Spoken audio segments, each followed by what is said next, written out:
تلنگانہ بھر میں آج کانگریس کی سابق صدر سونیا گاندھی کی 79ویں سالگرہ تقاریب بڑے پیمانے پر منائی گئیں۔ ریاست کی حکمران جماعت کانگریس کے ہیڈ کوارٹرز گاندھی بھون میں صدر پردیش کانگریس مہیش کمار گوڑ کی صدارت میں اصل تقریب منعقد کی گئی، جس میں نائب وزیر اعلیٰ ملو بھٹی وکرمارکا، کانگریس کی ریاستی امور کی انچارج دیپا داس منشی، ریاستی وزیر پونم پربھاکر، سابق رکن پارلیمنٹ ہیمنت راؤ اور کانگریس کے دیگر سرکردہ لیڈروں نے شرکت کرتے ہوئے کیک کاٹا اور سونیا گاندھی کی سالگرہ تقریب منائی۔ انہوں نے تلنگانہ خطے کی عوام کی کئی دہائیوں کی خواہش کی تکمیل کرتے ہوئے تلنگانہ کو ریاست کا درجہ دلانے کے سلسلے میں سونیا گاندھی کے رول کو یاد کیا اور کہا کہ ریاست میں سونیا گاندھی کی نگرانی میں عوامی حکمرانی جاری ہے۔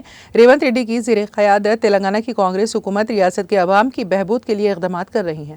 ریاست میں کانگریس حکومت کی تشکیل کے بعد بڑے پیمانے پر سرکاری ملازمتوں پر تقررات کیے گئے اور انتخابی وعدوں کی تکمیل کی سمت اقدامات کیے جا رہے ہیں۔ اضلاع میں بھی کانگریس کی جانب سے یہ تقریب منائی گئی۔ کانگریس کے لیڈروں نے سیوا پروگرام میں بھی حصہ لیا۔